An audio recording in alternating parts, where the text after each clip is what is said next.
Hi guys, magandang araw po sa inyong lahat. Ito naman po ang kaibigan nyo si Jake. Sa video natin ngayon, pag-usapan po natin bakit hanggang ngayon marami pa rin gumagamit ng C programming language kahit sobrang luma na. Ano ba ang mga dahilan?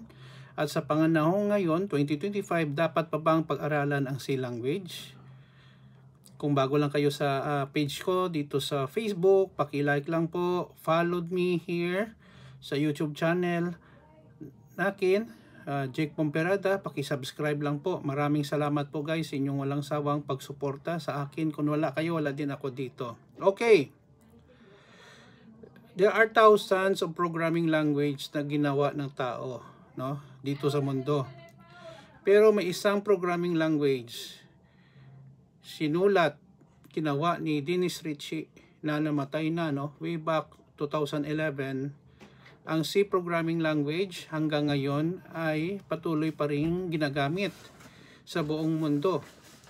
Katunayan guys, almost all operating systems, sabihin natin Windows, Linux, Mac OS, C language ang ginamit sa paggawa. May kaunting assembly, meron na ding C++, pero karamihan talaga ng mga operating system, C pa rin ang ginamit. Ano pa ba? Marami. Microsoft Office, portion of the code is written in C. Device driver sa mga printers, sa mga mouse, sa mga keyboard, C language din ang ginagamit. More on system programming. Compilers, C din. Ang Perl, ang PHP, sinulat yon using C programming language. Ang mga game engine sa C rin. May ano lang po, may code lang sa C++. Bakit po hanggang ngayon relevant pa ang C language sa 2025 at sa future? Una-una guys, ang C lower level programming language, meaning malapit po siya sa machine. Sobrang bilis ang isang program na sinulat sa C. Ikalawa guys, ang program na ginawa sa C, pwede po ito i-run sa iba't ibang platform. Anong ibig sabihin ng platform? Operating system. Windows, Linux, Mac OS, pwede siya. Portable po ang program na sinulat sa C language. Pangatlo, dahilan, bakit relevant pa rin ang C? Marami pa pong school, especially ang mga nagtuturo ng mga kurso sa computer engineering, electronics engineering, C pa rin ang tinuturong language, no? Ang pinagmulan ng Arduino is C, no? So marami talaga.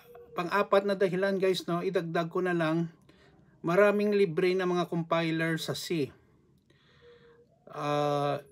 G++, CodeBlocks, DevC++, libre lahat, no? So kahit lumang computer, again and again, sinasabi ko, pwede kayong maka-write ng program ng C. Kahit nga dito sa tablet, pwede kayong makagawa ng program sa C, sa cellphone.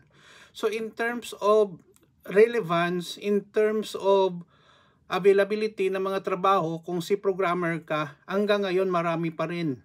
Hindi ka mawawalan ng trabaho. Yun lang po guys, no?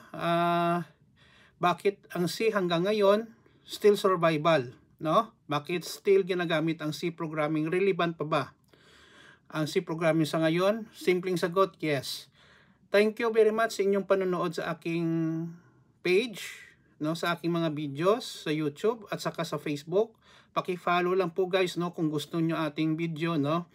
I see to it that I make relevant video also para may matutunan din tayo at mag-inspire, no, magbibigay ng mga motivation para positive tayo palagi. Yun lang po guys, maraming salamat sa inyong panonood. Kita-kita po tayo sa sunod na video. Ito naman po ang kaibigan nyo si Jake. Paalam.